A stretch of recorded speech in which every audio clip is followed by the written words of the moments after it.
नमस्कार, मैं हूं आपके साथ अंकिता पाल। बुलेटिन की शुरुआत करते हैं। लखनऊ में 10 दिवसीय ऐतिहासिक उत्तराखंड महोत्सव 2025 का आयोजन किया गया, जिसमें यूपी के सीएम योगी आदित्यनाथ ने शिरकत की है। एक भारत श्रेष्ठ भारत के लिए कैसे हम सब मिलकर के कार्य कर रहे हैं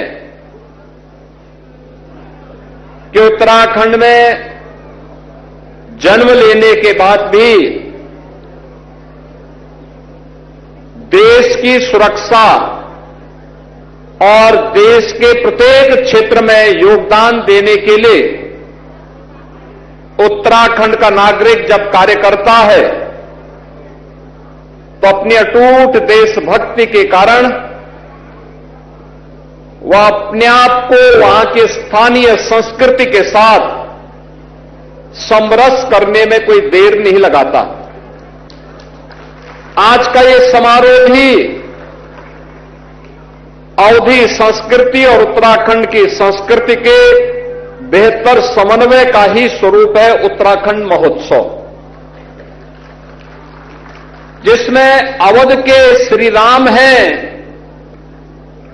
तो उत्तराखंड के बद्री विशाल भी और उत्तराखंड के चारों धाम भी इसके साथ जुड़ करके इस महोत्सव की शोभा को एक नई ऊंचाई तक पहुंचाने में अपना योगदान देते हैं। बहनों और भाइयों, ये हम सबका सौभाग्य है कि आज का उत्तराखंड 9 नवंबर सन 2000 में सर्वे अटल जी के कारण बना, लेकिन उत्तर प्रदेश के विकास के लिए भी उसी प्रतिबद्धता के साथ स्थापना काल से ही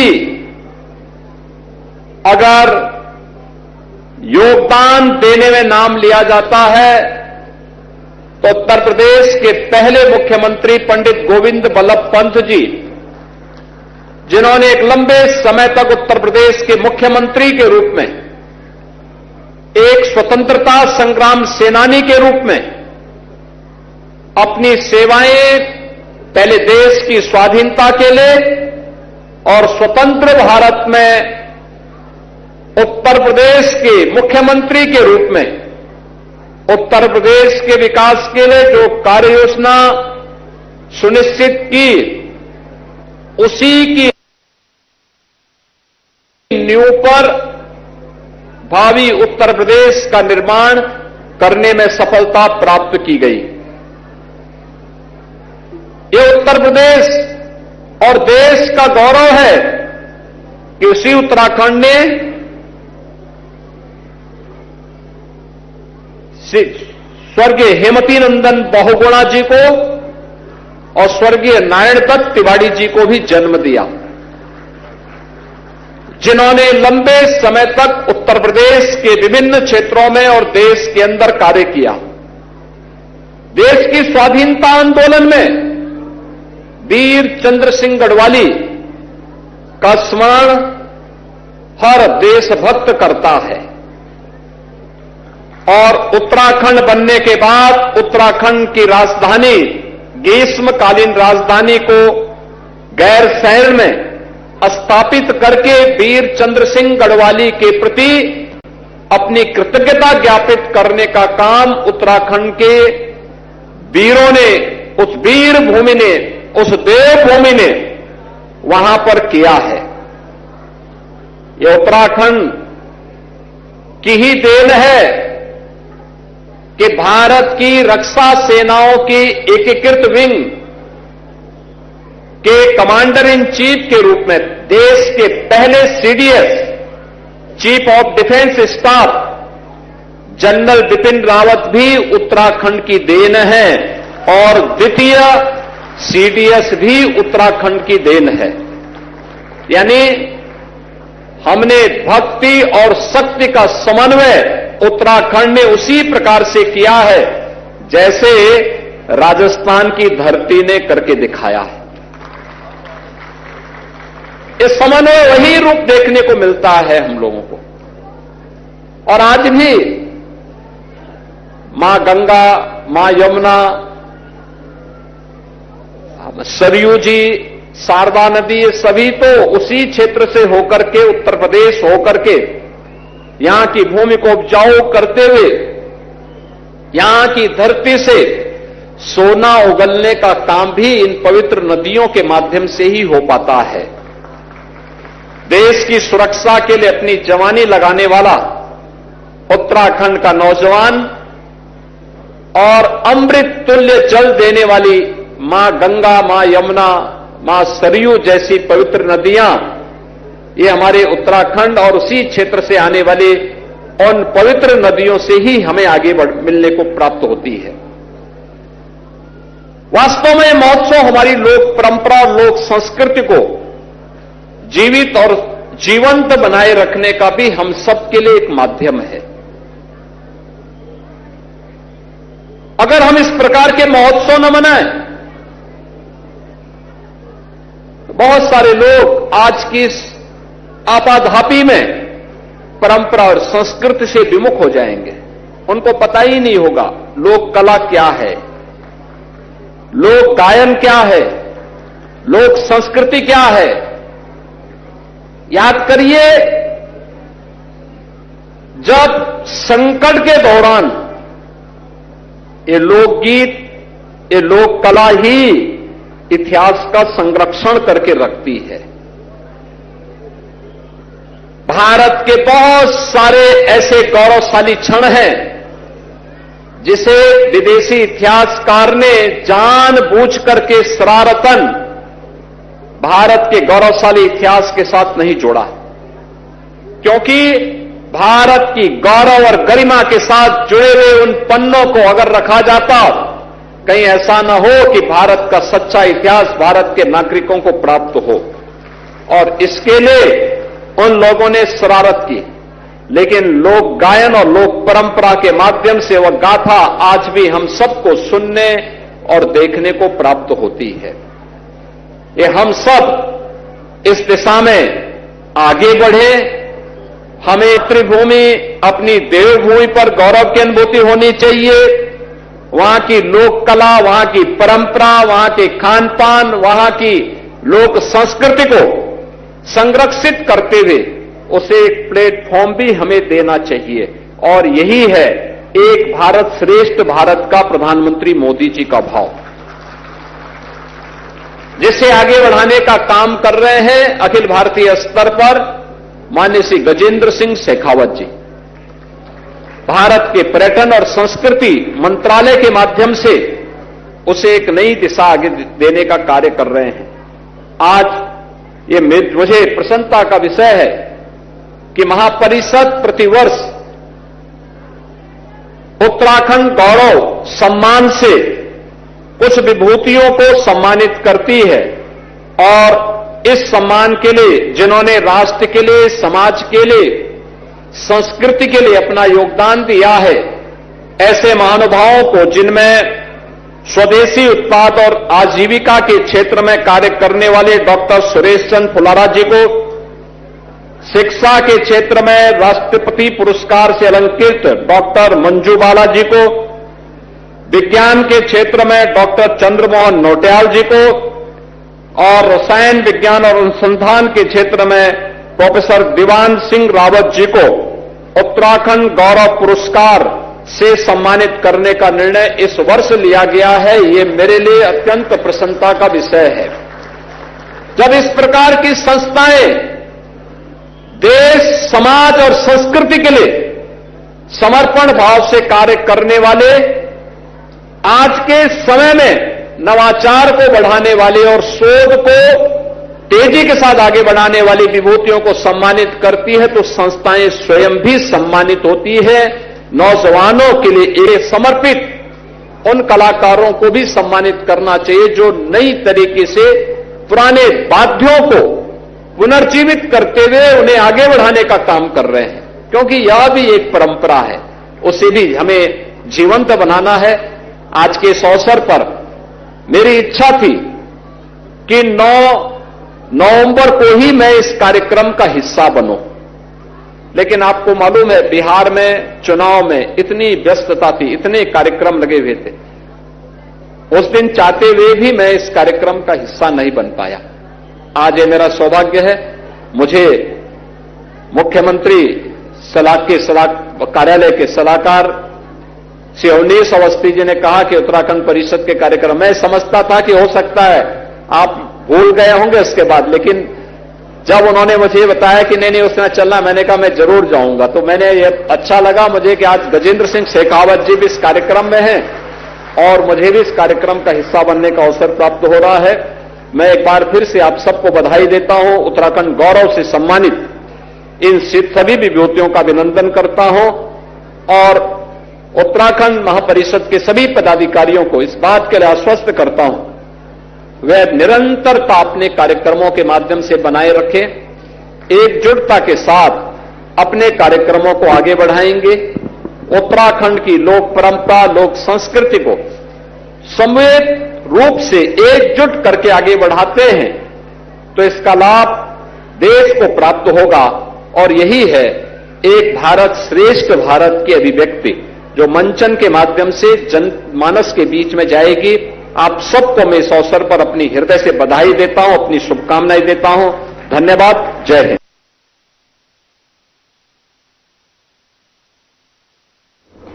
बेंगलुरु में रविवार को vision India plan development asset कार्यक्रम का आयोजन किया गया, जिसमें मुख्य अतिथि के रूप में समाजवादी पार्टी के राष्ट्रीय अध्यक्ष और यूपी के पूर्व मुख्यमंत्री अखिलेश यादव ने शिरकत की है। इस मौके पर अखिलेश यादव ने कहा कि देश में आपातकाल जैसा माहौल है। देखा जा रहा है कि देश के लोगों पर एक रंगी विचारधारा थोपी जा रही है और इस तरह से थोपा जा रहा है कि उन चीजों के बारे में लोगों को बहस करनी पड़ रही है।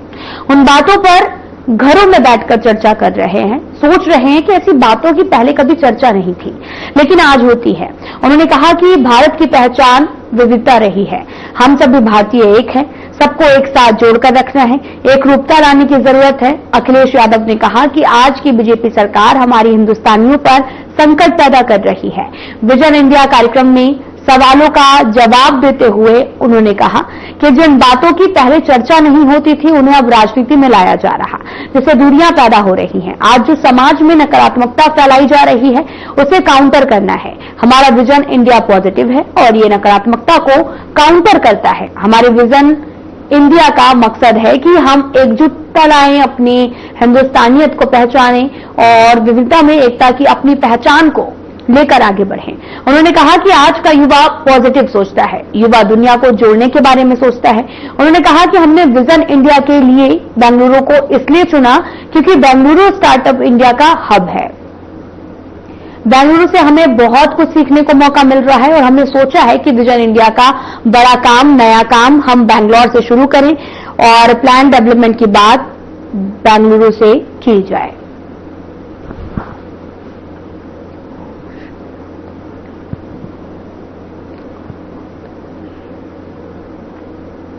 शौर्य, त्याग और बलिदान की प्रतिमूर्ति वीरांगना ऊदा देवी पासी जी की प्रतिमा का अनावरण और स्वाभिमान समारोह के उद्घाटन कार्यक्रम का आयोजन किया गया, जिसमें केंद्रीय रक्षा मंत्री राजनाथ सिंह और मुख्यमंत्री योगी आदित्यनाथ शामिल हुए। इस मौके पर सीएम योगी और रक्षा मंत्री राजनाथ सिंह ने संबोधित किया।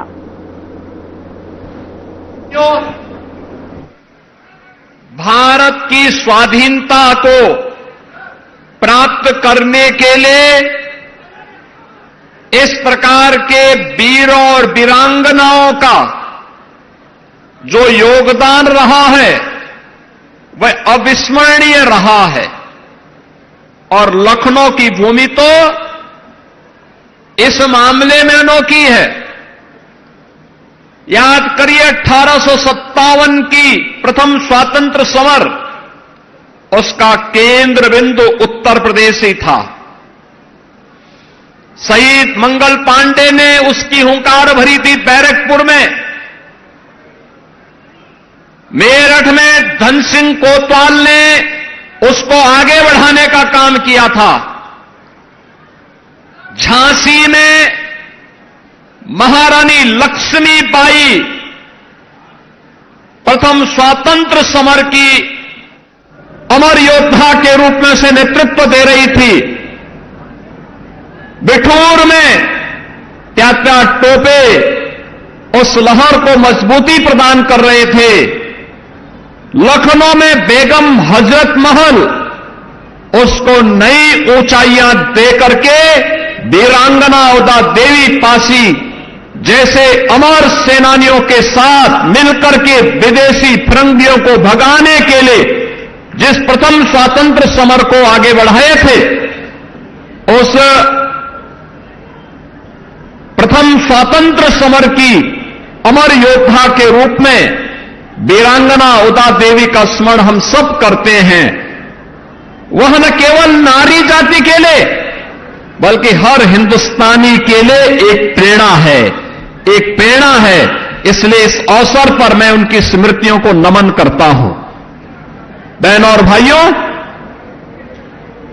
उन्होंने विदेशी हुकूमत की चूलों को हिलाने के लिए और उनके अत्याचार का जवाब देने के लिए कहते हैं कि 16 नवंबर 1857 को लखनऊ के सिकंदराबाद बाग में पीपल के वृक्ष पर चढ़कर उन्होंने 36 अंग्रेज सैनिकों को ढेर करने का काम किया था और उनका नाम भारत के इतिहास में अमर हुआ है। यानी वीरांगना उदा देवी का यह बलिदान हमें इस बात की प्रेरणा देता है कि अन्याय बड़ा हो, क्रोध उससे भी बड़ा होना चाहिए। और ये प्रतिरोध उन्होंने उस समय देश के क्रांतिकारियों और देश के युवाओं को इस अन्याय के खिलाफ लड़ने के लिए उन्होंने पूरी प्रतिबद्धता के साथ उस समय अपना योगदान दिया। बहनों और भाइयों, उत्तर प्रदेश में डबल इंजन की सरकार है। आदरणीय प्रधानमंत्री नरेंद्र मोदी जी के मार्गदर्शन में विरासत के सम्मान की बात जब होती है तो विरासत के सम्मान की बात अगर काशी में काशी विश्वनाथ धाम और अयोध्या में श्री राम जन्मभूमि पर भगवान राम के भव्य मंदिर के निर्माण का है, तो लखनऊ में महाराजा बिजली पासी किला के पास उसके सुंदरीकरण के कार्य के साथ ही लाइट एंड साउंड का कार्यक्रम भी ये डबल इंजन की सरकार ने ही, भारतीय जनता पार्टी की ही सरकारों ने उस कार्यक्रम को आगे बढ़ाया। ये मेरा सौभाग्य है महाराजा बिजली पासी किला में वहां के कार्यक्रमों में उस समय के सांसद और पूर्व केंद्रीय मंत्री श्री कौशल किशोर जी के साथ मुझे वहां जाने का अवसर प्राप्त हुआ था। आज हमारी सरकार ने वहां पे लाइट एंड साउंड का भी कार्यक्रम स्वीकृत कर दिया है, जिससे इस क्षेत्र के उन सभी योद्धाओं को जिन्होंने महाराजा लाखन पासी, महाराजा सातन पासी, महाराजा बिजली पासी, महाराजा चीता पासी और राजा गंगा बख्श रावत और बीरा पासी के इतिहास को वर्तमान पीढ़ी जान सके और उससे प्रेरणा प्राप्त कर सके, इसलिए लाइट एंड साउंड के कार्यक्रम को भी वहां पर स्वीकृति देकर के उसको प्रारंभ करके इनके पुराने किलों को पुनरुद्धार करने के साथ ही वहां पर उसको और अच्छे ढंग से कैसे हम नौजवानों को और वर्तमान पीढ़ी को एक प्रेरणा का केंद्र बिंदु बना सकते हैं, इसके लिए सरकार ने अपने स्तर पर कार्रवाई प्रारंभ की है और इसके लिए हम लोगों ने इस कार्यक्रम को आगे बढ़ाया है। बहनों और भाइयों, यही नहीं, प्रदेश सरकार ने इस पूरे अभियान को हर क्रांतिकारी के, हर बलिदानी के, भारत माता के उस हर सपूत के योगदान को पाठ्यक्रम का हिस्सा भी बनाया है। आप देखते होंगे, अगर आप बेसिक शिक्षा परिषद की पुस्तकों में देखेंगे तो एक पुस्तक हमने अतिरिक्त उपलब्ध करवाई है बच्चों को, और वह पुस्तक स्थानीय स्तर पर, जनपद स्तर पर, रीजनल स्तर पर और प्रदेश स्तर पर उन पाठ्यक्रमों का हिस्सा अलग अलग कक्षाओं में हम लोगों ने उन महापुरुषों के बारे में वर्तमान पीढ़ी जान सके, इस कार्यक्रम को आगे बढ़ाने का काम किया है।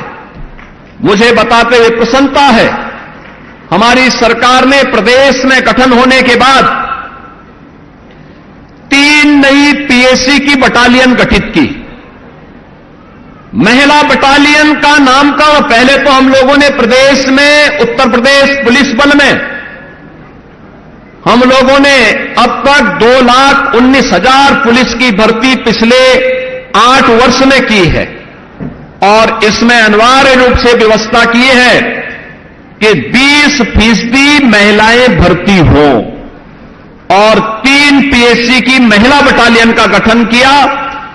इन्हें तीनों को 1857 की उन महान वीरांगनाओं के नाम पर लखनऊ में पीएससी की जो बटालियन स्थापित हो रही है, उस बटालियन का नाम हमने वीरांगना उदा देवी के नाम पर ही रखा है और वहां पर हमारी सरकार उनके आदम। मैंने सहज रूप से और चटपट अपनी सहमति दे दी। मैंने कहा इस कार्यक्रम के आयोजन में जिस भी प्रकार के सहयोग की आवश्यकता होगी वह सहयोग करने के लिए हम पूरी तरह से तैयार हैं। और आज जिस प्रकार का यह भव्य कार्यक्रम मैं अपनी आंखों के सामने देख रहा हूं, बहनों भाइयों, मैं आप सबसे भी आग्रह करना चाहूंगा, केवल यह कार्यक्रम इसी वर्ष नहीं होना चाहिए, बल्कि वीरांगना उदा देवी और बहुत सारी वीरांगनाएं और वीर जो हमारे पासी समाज के हैं, प्रतिवर्ष एक बड़ा कार्यक्रम आयोजित किया जाना चाहिए। मैं यह आप सबसे अनुरोध में करना चाहूंगा। सर्वप्रथम तो मैं वीरांगना उदा देवी जी के बलिदान दिवस पर उनको अपनी विनम्र श्रद्धांजलि अर्पित करता हूं। और आप सब जानते हैं, उनके इतिहास की जानकारी हमारे पूर्व वक्ता साथियों ने भी दी है। लखनऊ के पास जब अंग्रेजों से लड़ते हुए उदा देवी जी के पति मक्का पासी शहीद हुए थे, जब उदा देवी जी ने अपने शहीद पति का निष्प्राण शरीर देखा, तब उनकी हिम्मत टूटी नहीं, बल्कि उनकी हिम्मत और अधिक बढ़ गई। उनके अंदर और ताकत पैदा हुई और उन्होंने प्रतिज्ञा किया कि अपने पति की शहादत का मैं बदला लेकर रहूंगी, और वीरांगना उदा देवी पासी ने वह बदला लिया।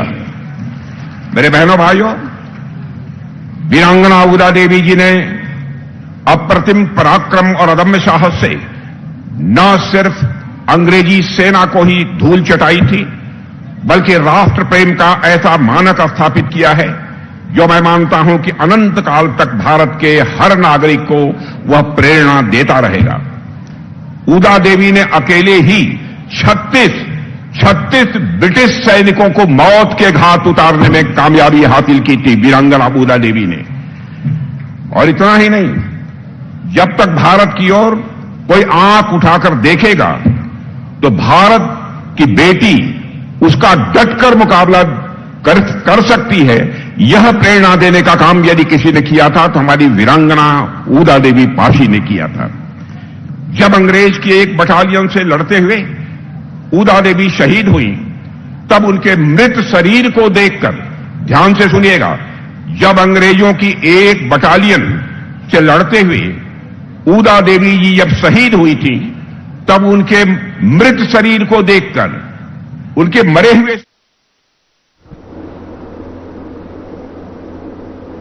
वीडियो में मेरे साथ इतना ही। नमस्कार।